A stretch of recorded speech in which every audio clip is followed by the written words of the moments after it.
উত্তর আমেরিকান ফুটবলে পরিচিত এক নাম সামিত সোম। কানাডা প্রবাসী এই ফুটবলার বাংলাদেশি বংশোদ্ভূত। বাংলাদেশ জাতীয় দলের হয়ে খেলার ঘোষণা দেওয়ার পরই তার প্রতি মানুষের জানার আগ্রহ আরও অনেক বৃদ্ধি পেয়েছে। হামজা চৌধুরী বাংলাদেশের হয়ে খেলার ঘোষণা দেওয়ার পরই লাল সবুজের জার্সিতে খেলার আগ্রহের কথা জানিয়েছিলেন সেন্ট্রাল মিডফিল্ডার হিসেবে খেলা সামিত সোম। সেটি বাস্তবায়ন হতে বেশি সময় লাগলো না। হামজার অভিষেকের মাসখানিকের মধ্যে বাংলাদেশ পেল আরও একটি সুখবর। সামিত সোম এখন বাংলাদেশের। বর্তমানে বাংলাদেশ দক্ষিণ এশিয়ার সবচেয়ে দামি এবং শক্তিশালী দেশ হিসেবে ফুটবলে যাত্রা শুরু করছে। আমাদের সকলেরই সামিত সোমের ব্যক্তিগত জীবন সম্পর্কে জানার আগ্রহ রয়েছে।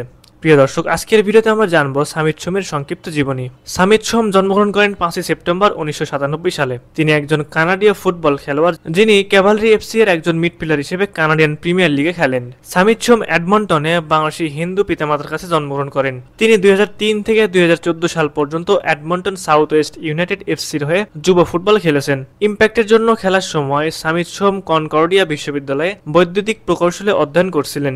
সামিত সোম 2015 সালে এফসি এডমন্টনের একাডেমি প্রোগ্রামে যোগদান করেছিলেন। সেই বছরের শুরুতে তিনি আলবার্টা বিশ্ববিদ্যালয়ে নথিভুক্ত হন এবং আলবার্টা গোল্ডেন বিয়ার্স এর 12টি খেলায় 6টি গোল করেছিলেন, যার জন্য তিনি সিড ব্লিউ UAA rookie of the year পুরস্কার অর্জন করেন।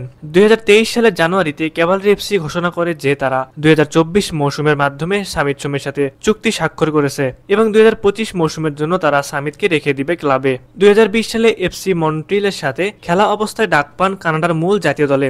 8 জানুয়ারি তার অভিষেক হয় কানাডা জার্সিতে বার্বাডোসের বিপক্ষে। সেই ম্যাচে বদলি হিসেবে নেমে খেলেন 33 মিনিট। 3 দিন পর একই দলের বিপক্ষে তাকে নামানো হয় প্রথমার্ধের পর।